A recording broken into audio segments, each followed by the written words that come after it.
Standing up in McKinney, this is According to Callus. Welcome. It is Monday, which usually means it's a McKinney Monday. Well, we're going to call this an election update. Episode 402 coming to you on April the 24th, the first day of early voting. Yay!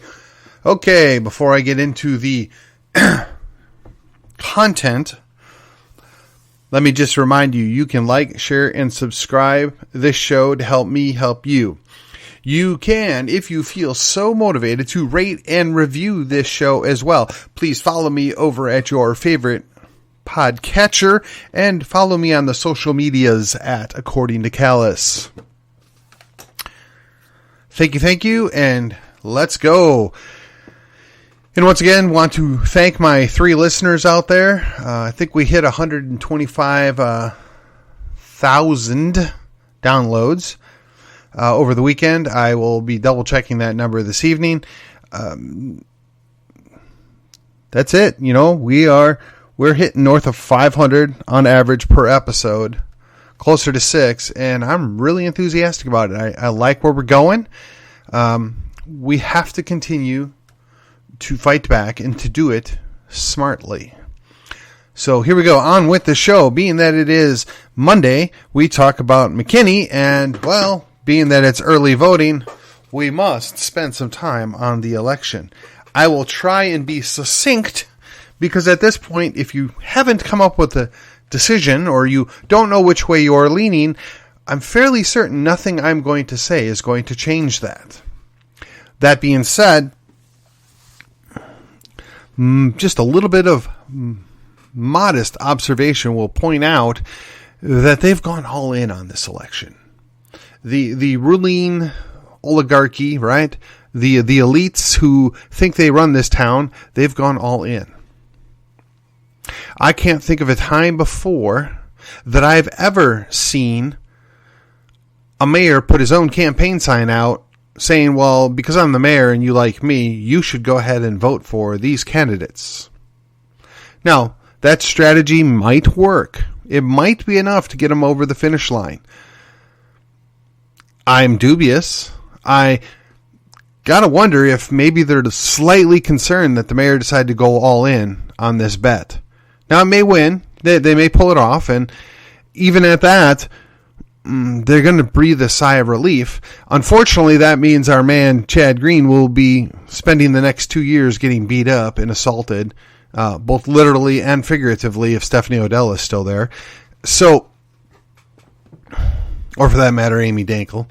So, while we're looking at this, you got to ask yourself, why are they so committed? Why are they so excited to defend 3 people that, quite frankly, don't inspire anybody for anything?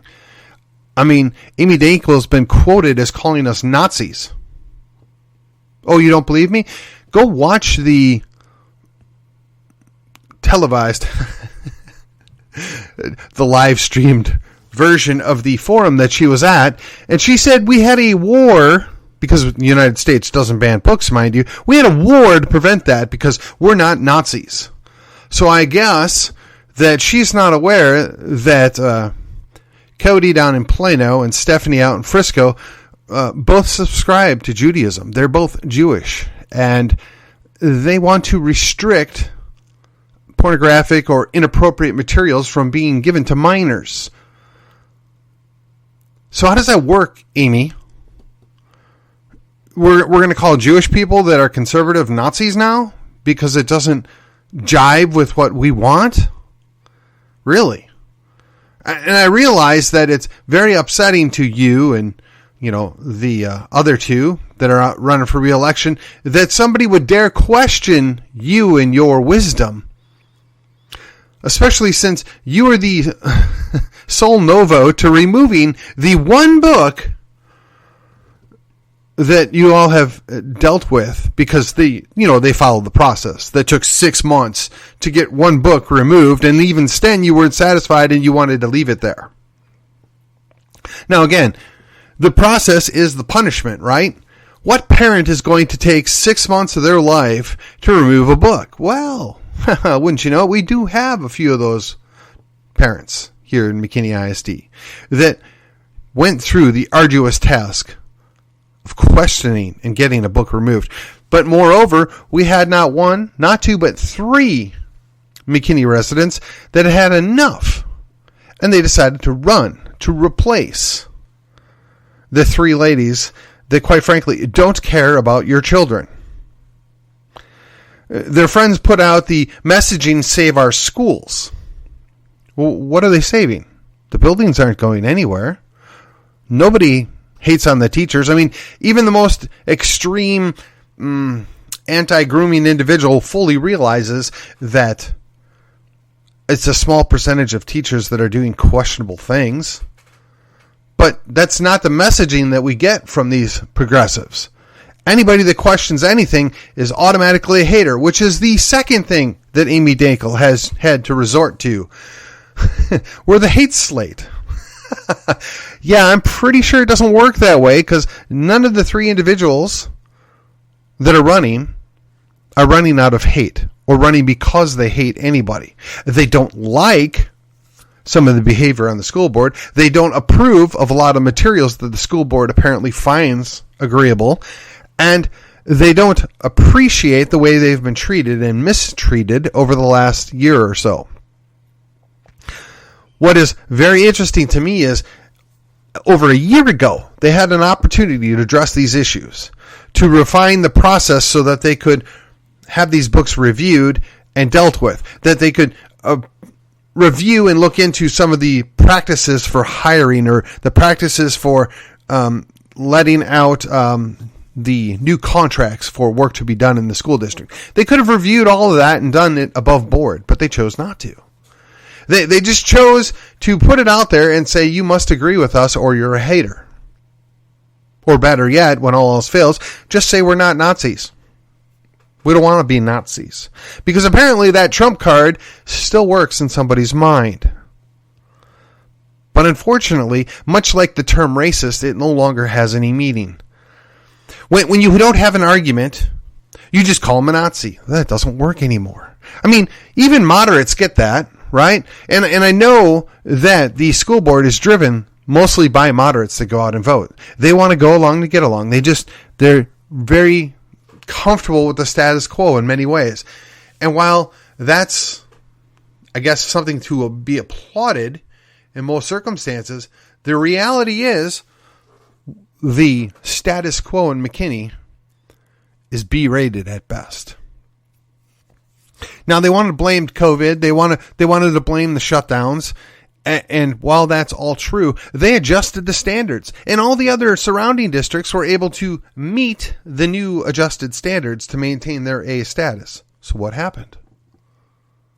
Now, I understand there's probably some of you out there right now, well, did they get an 88 or did they get an 82?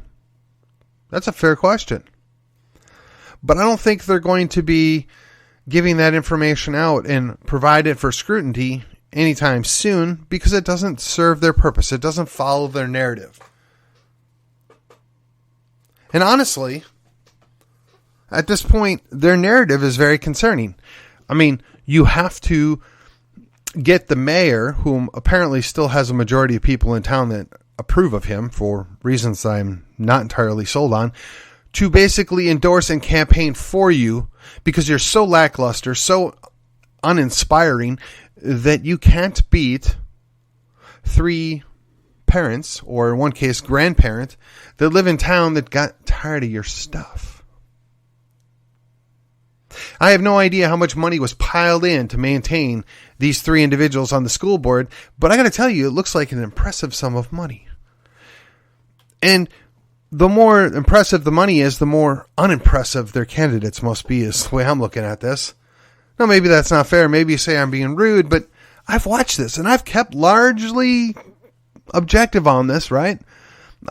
When they do a good job, I call them and I say, yeah. I mean, don't call them personally, but I call it out. I say they did a good job. I mean, I was grateful and thankful when they removed the mask mandate. I was grateful and thankful when they opened the schools back up as soon as they could. There are still districts out there, none in Texas that I'm aware of, that don't have the same rights back. The same functionality is not back. So in that case, we should be happy and positive. But the reality is, if it would have been left up to me, there's no way I would have canceled the rest of the school year. But again, it wasn't up to me. And these people allegedly knew what was better, right? We've heard the mantra so many times in the last couple of years, trust the experts. Well, you'll excuse me if I don't think they're experts, and two, even if they are experts, I've lost all trust. The irony is their fight back is, well, that's disinformation or that's misinformation. When the sad reality is a lot of that misinformation or disinformation has actually turned out to be far more accurate than the story put forth by the powers that be. And whether that's at local school board or the federal government, the same thing could be said.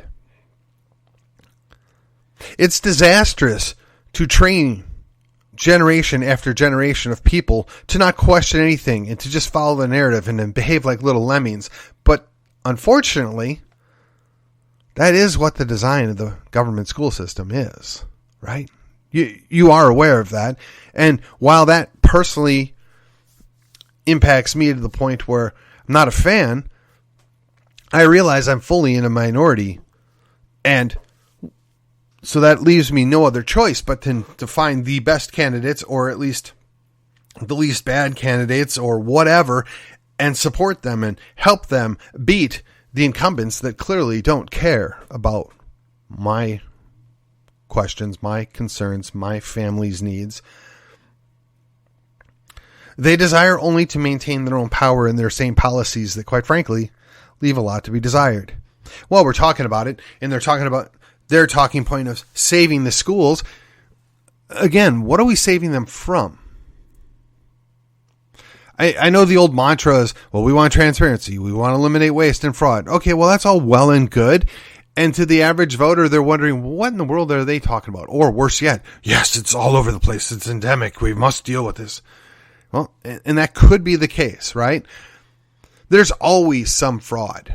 There's nothing that's 100% clean ever. Whether it's private business or government, or the messy amalgam called fascistic systems, the public-private partnership. Yes, there's lots of money that gets thrown around and slushed around and greases some palms. And if you want to take all the time and energy necessary in order to find out what exactly has happened, by all means do so. But what I'm here to tell you is whether or not that's something that's provable, whether or not there's adequate evidence to get a judgment, all you have to do is look with your own eyes. And when things don't look right, when they don't pass that smell test, you just say, well, let's try somebody new. Let's try something different. I mean, it's the logical conclusion. Once upon a time, when people understood what logic was, that would have been the direction they'd go, right? If you don't believe me, look no further. You know that pretty much every election after the president wins, the next election cycle, he loses members in either the House or the Senate. That's we the people correcting for whatever's gone on in those previous 2 years. On rare occasion, his party gains members in either the House or the Senate if he does a good job. But again, that is we the people correcting. So what I'm suggesting to you is we the people, we have some corrective measures we need to put in place. The local school districts have, let's call it mediocre leadership.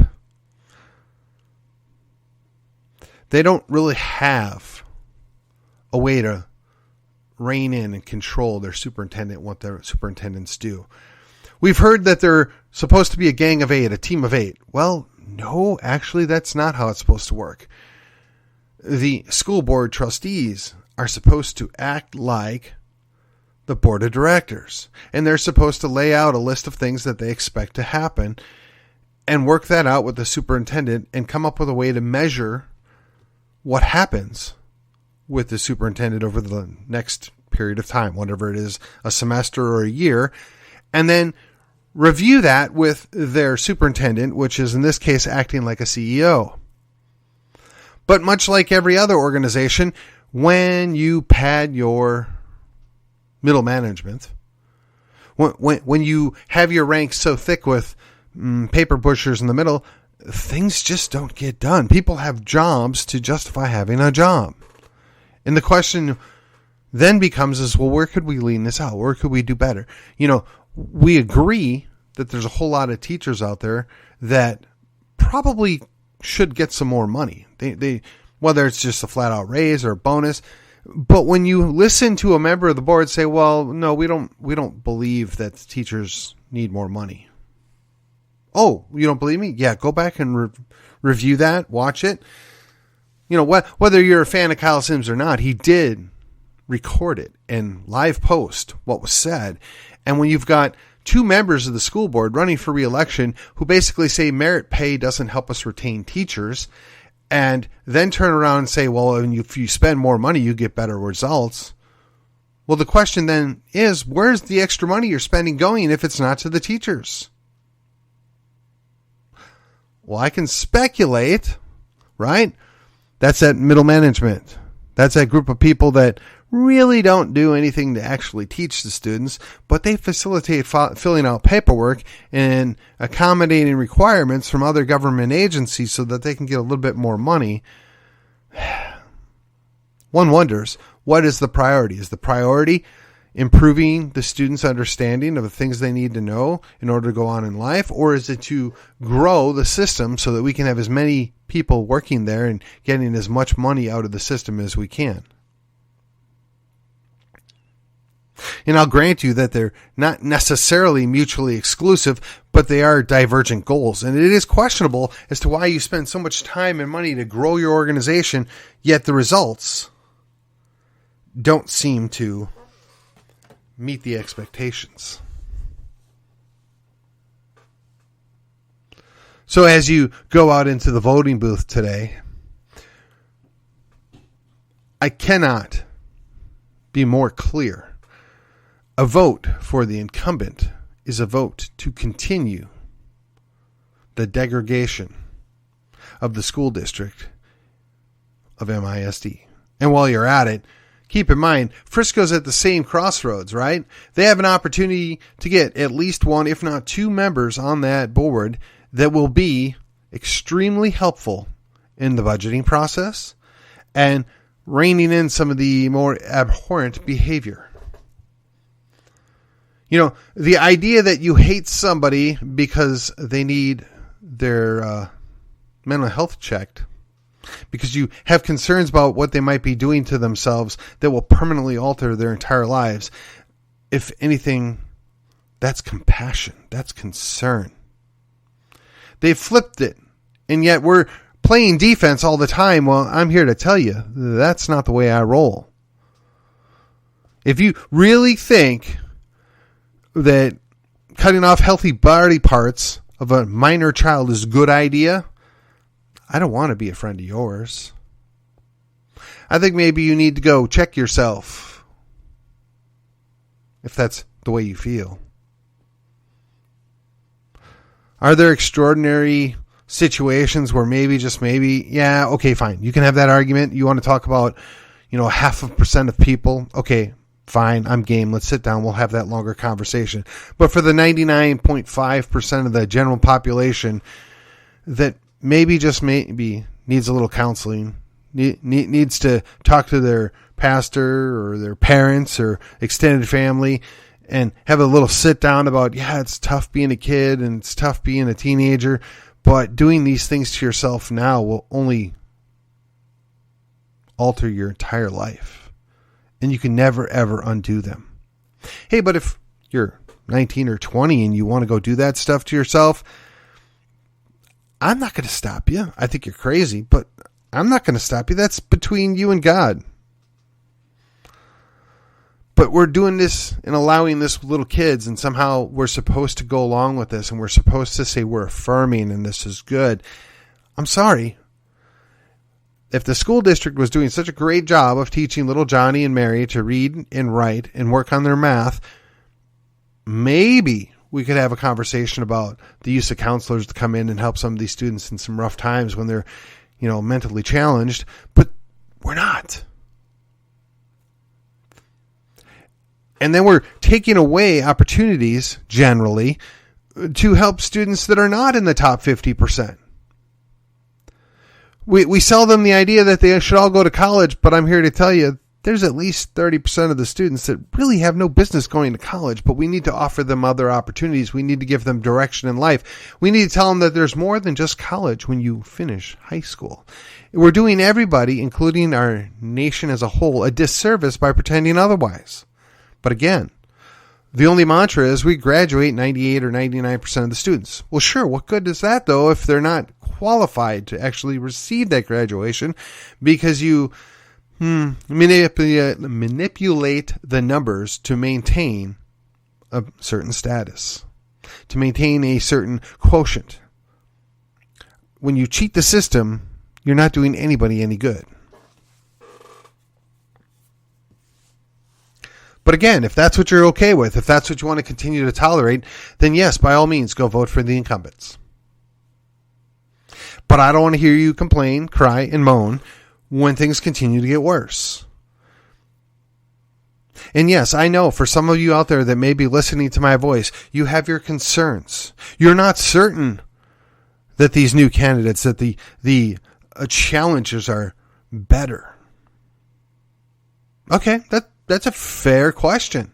Are they better? Well, I think they're better. But then again, I would think pretty much anybody that can fog a mirror at this point would be better. But that being the case, so you put them on the board and you give them a term. If they do a good job, well, hey, guess what? You get to renew their contract. If they don't do a good job, then they'll be replaced. But see, we've been so lazy, so apathetic, that we've got people on the board for nearly 40 years. How could they possibly change with the times? How could they possibly be up to date with things? I don't believe that's the case, but hey, don't question it. How dare you, you hater, you Nazi. Stop it. Okay, well, that's not really an argument, but if that's what you want to do, again.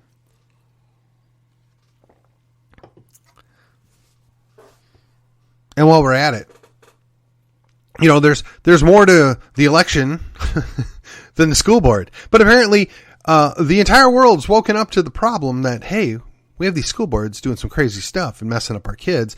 Probably be a good idea if we started to pay attention, started to get involved. Which is probably why the ruling oligarchy is so upset and so worked up and gone all in. But let me ask you, are you prepared for other alternatives if you should lose? Are you willing to discuss what your other options might be if worse comes to worse and they run the board and continue to run the school district into the ground? It's a scary thought, but it is a possibility. I mean, they've gone all in. It's kind of hard to overcome that. And it's not just in McKinney, mind you. It's Frisco, it's Plano, it's Prosper, right? There's a whole lot of school districts that are on the cusp of being able to push back and push back effectively. But the people in charge, they're not going to go down without a fight. But you all knew that, right? You all knew it wasn't going to be easy. You have to show up. You have to show up. You have to show up. You can't win a battle if you don't show up. It is the first day of early voting, and this is your opportunity. You have 2 weeks plus 1 day, I guess, to go make your difference. And if you happen to live in McKinney, hey, guess what? Yeah, you still have the airport bond. And I know I'm kind of threading the needle here personally, but I got to tell you, if there's really truly carriers that want to come into that airport and there's really truly a market for it and somebody wants to invest their money to do it, I would not oppose that. Not at all. But that's not what the case is. They want to take your money, my money, and invest it in a long-term scheme that maybe, just maybe in 45 years will break even on. I'm sorry, but that doesn't sound like a good investment to me. And that's based upon some projections made by a consultant that they hired that is quote-unquote an industry expert. So once again, we have an appeal to authority with incomplete data, and they don't really wish to ask any of the questions that are fair questions because they have their preconceived outcome that they want, and they're doing everything they can to justify it. And if you dare question them, you're not worthy of a response. So while I can ardently say that I will oppose Proposition A, I do not want to give $200 million in bond money to feasibly build out an airport that may or may not ever break even, contrary to what an industry expert that was paid by the city to justify requesting $200 million may say. What would sway me, what would improve it, is if you had a private person come in or a private company come in and say, hey, we would like to expand this out. And the city of McKinney said, well, you know what? We're willing to lease you the property. And when we lease you access, we're going to have certain requirements and certain things that you're going to need to do so that, one, it's beneficial to us, and two, we can keep tabs and control of what's going on at that airport that we've spent a lot of money trying to build out. See, you can control a tenant with a lease program. Go to any McDonald's. They are controlled by the corporate entity. If you doubt me, go watch the movie The Founder. There's no reason why the city of McKinney couldn't do the same thing. Hey, private entity, you want to come in and build out this airport? Great. We want you to do it. We're going to structure a lease plan here. We're going to require certain criteria be met, certain investments be made, and let's have at it. We'll work with you. We're going to make the licensing as easy as possible. We're going to make the permitting as easy as possible. We're going to be your partner in dealing with the EPA and OSHA and whatever other organization might get involved in this. We want what's best for the city and the surrounding areas. So rather than waste the taxpayers' money in bonding them out for another $250 million. Again, $200 million now. We've already spent several hundred million, and they will come back for another $100 to $200 million. Don't let anybody fool you, because the original number floated was over $400 million. They've just asked for half of it up front. And once they get us further and further over the barrel, we're going to feel more and more obligated that we have to go along because we're going to have a chance to maybe, just maybe, get our investment back. But we'll all be dead before that happens. I mean, don't get me wrong. I'd love to live to be over 95 years old, but I'm not counting on it. I don't expect that to ever happen in my lifetime. And if I thought it was truly a good deal and that was truly an opportunity to do better long term, and my children were going to stay in town here, okay, maybe I could see that. Maybe I'd be interested in that, but I don't see it. And I'm telling you, my dear listeners, this has all the signs of being nothing more than a grift. They want your money. They want the control. They're going to pay themselves off, and maybe, just maybe, we'll get a little something in return, but I'm not going to bet on that. I'm asking you, just vote no. If it's such a great deal and if it's such an opportunity, there would be private businesses that want to come in and do it. Why would we take taxpayer money to do it? It doesn't smell right.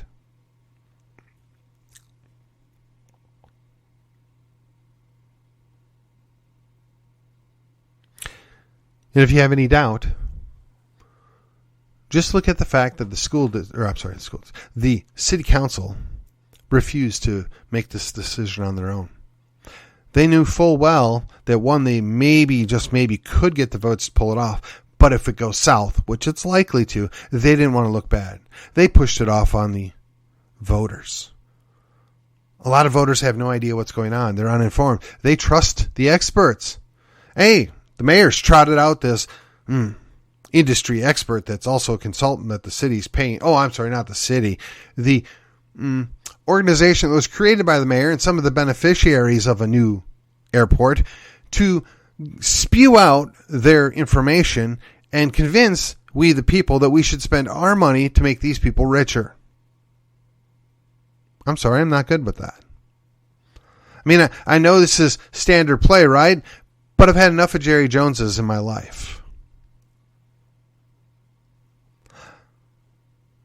What makes you believe they won't eminent domain what they need? What makes you believe they won't push people around and bully them? They do it already.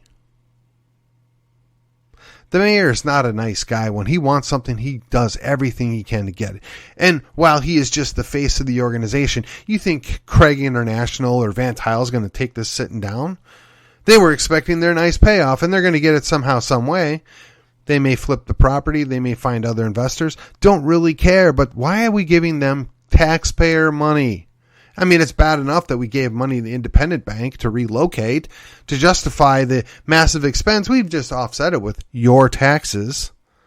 Hey, but it's okay because there's more people there working and it looks good on paper, and never mind that somebody else got a little something on the side there. It just wasn't you and I. And again, this is all my opinion. But if you just do a little investigation, I'm sure you can find it.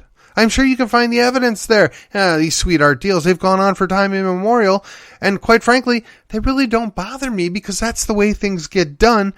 But when I have to pay for it, and you have to pay for it, and we get no say in the matter, that's kind of a problem. Kind of goes down to the whole idea of no taxation without representation. Right? Kind of goes down with the idea, don't defraud and lie to people. It kind of goes down with the idea that you probably ought not steal. Hey, but don't worry. Many of these candidates,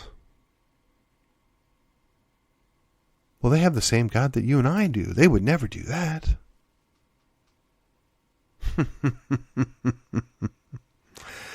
Yeah, of course. And the mayor's an honorable man. Oh, wait, you didn't hear that? Yeah, the mayor. He's an honorable man. Sure. Hey, don't trust me. Trust the experts. Don't question yourself. Don't believe your lying eyes. Trust the experts. When it comes down to it, and you go into that election booth, hey, if you're happy with the way things are, vote for the incumbents. You'll be happy. You might be a little poorer. You might have a little anxiety, but you'll be happy. But if any of this strikes a chord with you, if anything sounds just a little off to you, if anything, oh man, I don't know, then you have no other choice but to vote for the challenger. I mean, it's real clear. You can continue to get what we've got and do the best that you can with what's left. Or you can take the opportunity to improve your lot. We have one guy that was willing to run in the city council race. His name's Tom Meredith. I know Tom well enough to say that I've endorsed him in the past. I'm going to endorse him again. I already have. And I'm confident that he would make a good city council member. But instead, we got people being outright hostile to him and the fact that he's running again. I don't dislike his opponent. His opponent's a nice guy. But you know what? His opponent's going to do whatever the mayor wants him to do. And when you blame the mayor, it's, you're putting a face on it, but really, truly, do you think the mayor makes his own decisions? I mean, do you think anything happens in McKinney that there's a certain group of people that haven't already signed off on it? I mean, yeah. And you know what? It's probably not going to change. But at least if we got one person there that's willing to ask some questions, that's willing to say no, that's willing to say, well, okay, I understand that's what you want to do, but you got to give me something. You got to tax relief or, zoning ordinance or something. We got to do better for our constituents. We got to look out for our people.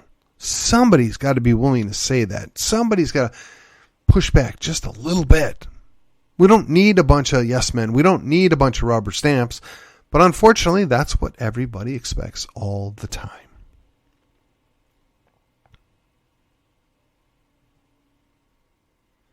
It's going to make a big difference. But it's going to require you to get off your butt, go out to a voting location, and vote for the non-incumbents, to vote for the non-anointed officials that are running for election. We need people that are going to be able to go in and ask questions. We need people that are going to be able to say no. We need people to have the strength of character to face the opposition and still do it. And you don't have to agree with everything that they think, say, or do. Just like we have to deal with that all the time in the other elected officials, right?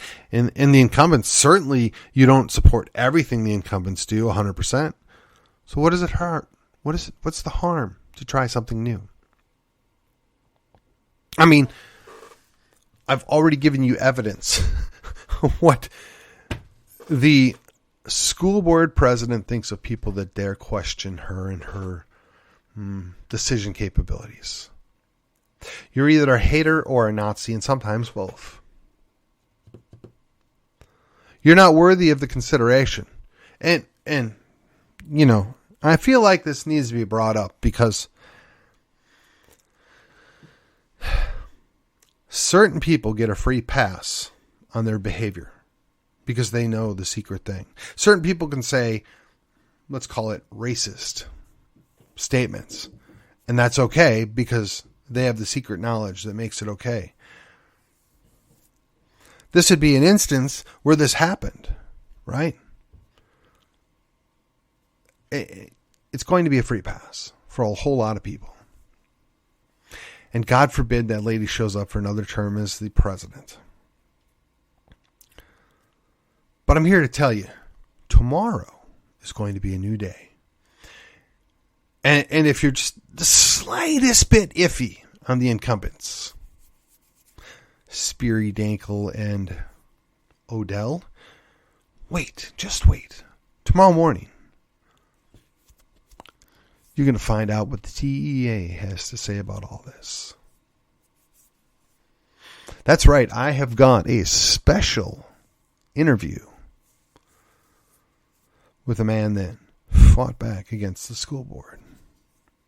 And he won. They're going to be doing a press conference tomorrow morning at 10 o'clock is my best understanding. Look out for that press conference. My interview will drop early tomorrow afternoon with the individuals behind this. So if you doubt me, if you don't believe the hyperbole surrounding things, if you don't think they've abused their power, if you don't think they've overstepped, if you don't think they don't believe we're worthy of their time, just wait. Tomorrow's right around the corner. No rush to get out and vote today. You can wait until tomorrow, can't you? And with that, I've gone way overboard and way over time, but hey, this is making up for the short episode on Friday. And with that, I will see you on the other side.